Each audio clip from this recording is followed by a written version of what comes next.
Hi, Todd, Dog Breath here. Today I want to take a minute and talk about hand calls or electric calls, which is best for calling coyotes.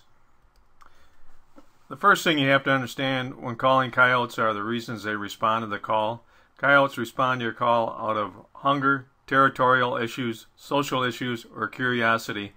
And I believe the most of your responses will be from hunger and territorial issues. The majority of all coyotes are called in using prey distress sounds. You know, the good old-fashioned rabbit in distress sound has probably been used to call in more coyotes than all the others combined. And I really don't believe this proven technique will be replaced anytime soon. In just the last few years, using coyote sounds like howling, they've become very popular. And I'm a big fan of using coyote sounds for calling, but I think it's best for beginners to start out with some simple distress calling and learn the basics. It can get a little tricky when you're trying to talk to the coyote in its own language. Let's talk about hand calls. There are really two different kinds of hand calls, the closed reed and the open reed.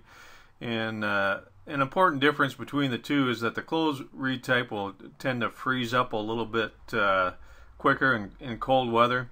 And also the closed reed, although it might be a little easier for a beginner to use, it usually limits the variety of sounds that can be produced.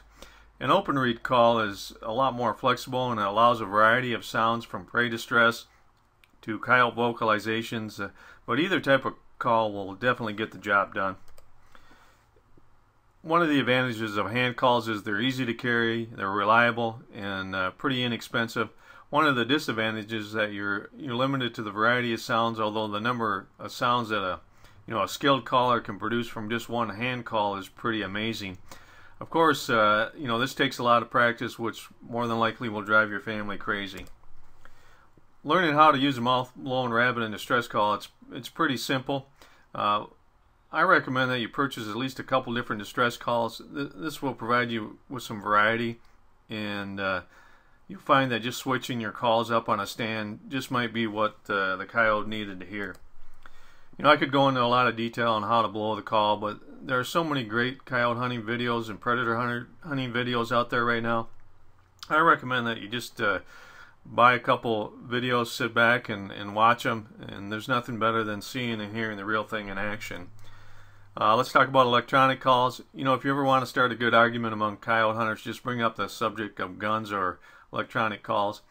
Not only will you fire up the die-hard hand callers, you'll get plenty of discussion on which e-call is the best.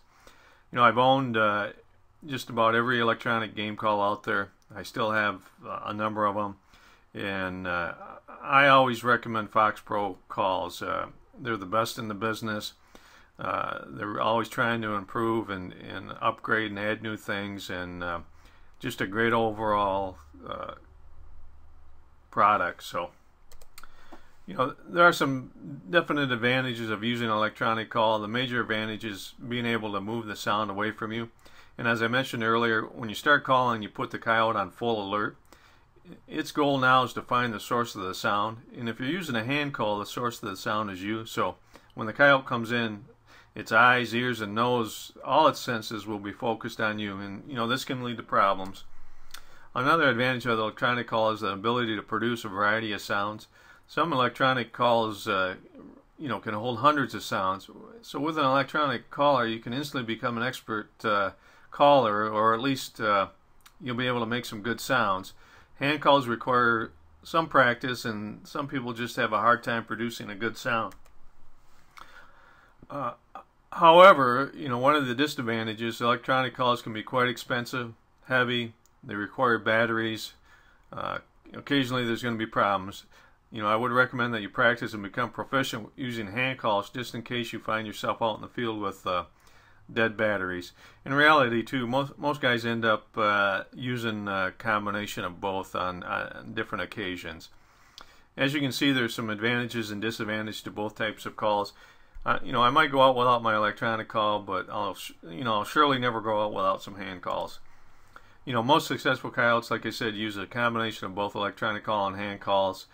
And you'll find out what you like and what works best for you, and develop your own calling style. So that's it for today. If you want to learn some more tips and tricks I give away a free guide. You can go to www.coyotehuntingguide.com. So that's it for the day. Thanks for watching the video. Now go shoot some coyotes.